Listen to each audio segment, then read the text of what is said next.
All right, we haven't talked Florida Gators football in a while, and maybe in part that has to do with the fact that they've completely closed off access to the team.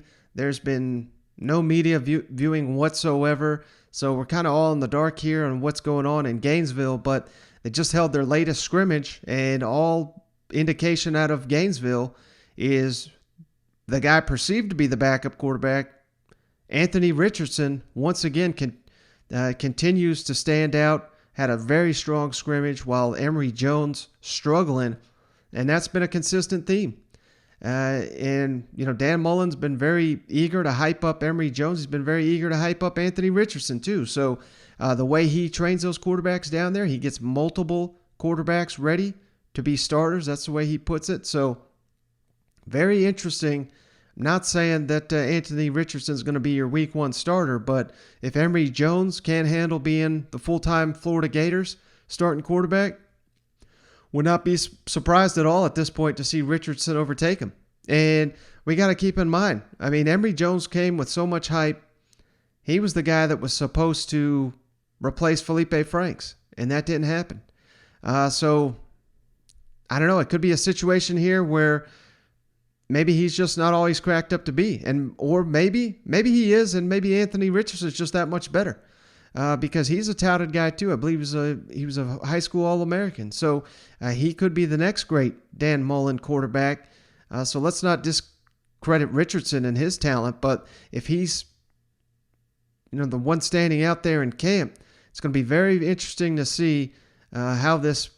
What I didn't realize would be such a competition may be here. Now, Emory Jones may have a full grasp. Kind of goes back to what I said. Everybody's kind of in the dark down there in Gainesville. So maybe this is a smokescreen. Maybe Emory Jones is about to win the Heisman Trophy. I mean, given the fact that the last couple of Dan Mullen quarterbacks have either contended for that or been all-conference selections, it wouldn't stun me either. So, this is going to be an interesting one to play out here. And I cannot wait to see what Dan Mullen's got cooked up down there in Gainesville. And I believe they'd probably be playing both quarterbacks. Kind of like, Emory Jones, he's never really started for the Gators, but he's played significantly. It's not like he's totally inexperienced. He's played in some big-time games, like Dan Mullen's about to talk about, the SEC Championship. He's played against Georgia. They get him on the field early and often. So I think, if nothing else, let's say Emory Jones is the starting quarterback and performs well, we're still going to see Anthony Richardson quite a bit because, we saw that paid off when Felipe Franks went down and Kyle Trask was ready to roll. They basically put that game in his hands there on the road against Kentucky, and he delivered. So look for that to just continue to be the theme here in Gainesville. But this is suddenly a little bit more of a quarterback controversy than I think many people realized it would be going into training camp. So let's kick it over to Dan Mullen, who met with the media here on Monday and talked quite a bit. And you could tell, based on some of these questions from the media members, they're trying to gauge, how accurate these were, what they're hearing. What they're hearing about Anthony Richardson. Did he play better in the scrimmage?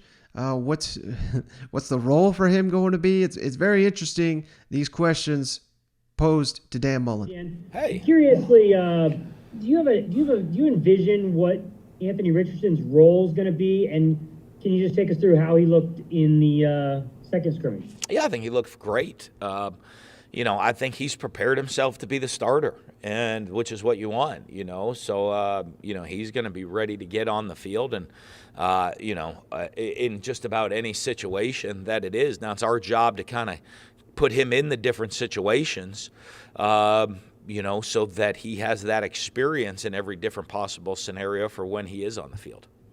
I want to take you back to Emory's freshman season.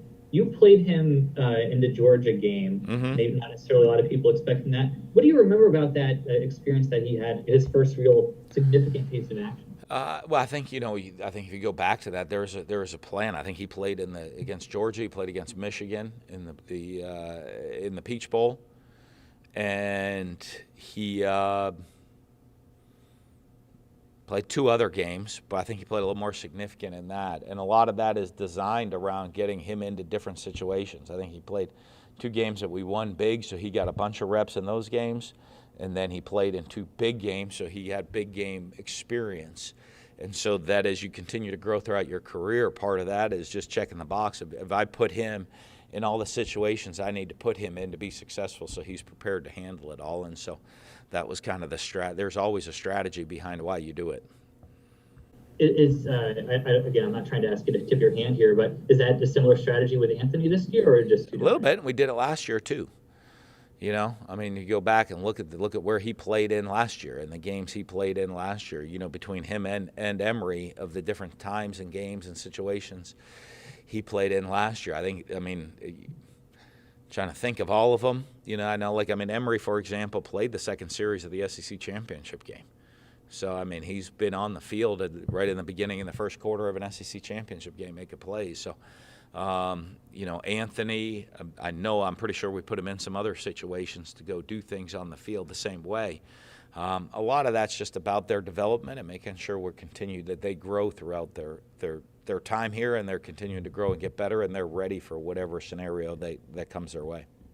All right, so there you have it from Dan Mullen. But, you know, as you can tell, he's playing it coy down there. He's not going to give away anything, but just based on everything he said, I mean, hell, Anthony Richardson prepared to be the starting quarterback, prepared himself to be a starter is more accurately what he said, but I wouldn't read too much into that. It's kind of like I said down there in his program, in Dan Mullen's program there.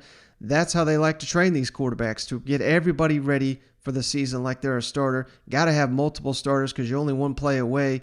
But aside from the quarterbacks, you know, one of the biggest topics there in Gainesville is the secondary, given last season's mass miscommunications led to so many big plays. And now that Jaden Hill is done for the season with an ACL tear, who's going to step up opposite Kaiir Elam? How's Elam doing? Just named a preseason All-American. So Dan Mullen talks about his secondary, which is under a new position coach as well this season in Gainesville. Yeah, Dan, Kaiir Elam just named preseason All-American on the second team. We haven't talked a ton about him. I guess we just kind of assume he'll be what he has been. But how important is he? I guess how much will this secondary sort of go as he goes? Well, you know, I don't know. He's the one thing I think that he's grown into is more of a leadership role back there. You know, I think he's a guy that's very conscientious, does things the right way, you know, takes care of his business. Obviously a playmaker on the field, does a fabulous student as well in the classroom, and you know, really lives up to what the Gator standard is all about. But also, you know, I think now he has the opportunity, realizing, hey, I'm the veteran older guy, even though, you know, he doesn't seem like he's been here forever. That I'm the older veteran guy, and I got to be a leader, and he's bought into that role as well. Hey, Dan, I want to ask you who's starting at the cornerback position opposite Kaiir, but who is getting the reps over there, and how's that position looking? Yeah, you know, I don't know. I mean, let's see. You got Avery Helm, Jason Marshall, Elijah Blades, Jadarius Perkins, Pat Moore, Ethan Pouncey are the ones getting the reps for the most part. I might have missed somebody in there that are getting that reps. So they're doing pretty good. So, you know, they're getting all their reps and getting that opportunity to show what they can go do. All right, so based on what Dan Mullen had to say right there, I mean, he seems like he's pretty satisfied with the depth they've got there after Jaden Hill went down for the season-ending injury, and it all starts with Kaiir Elam, who, you know, he's one of the best players, not only as a defensive back, but just overall in the entire SEC. So that's a hell of a piece to start with there. Now the biggest question is going to be who's going to step up opposite him, because you got to imagine defenses are going to stay completely away from Elam all season, because they know what he's got. So whoever that is on the opposite side, is it going to be the freshman Marshall? Will it be Elijah Blades, who recently transferred in from Texas A&M?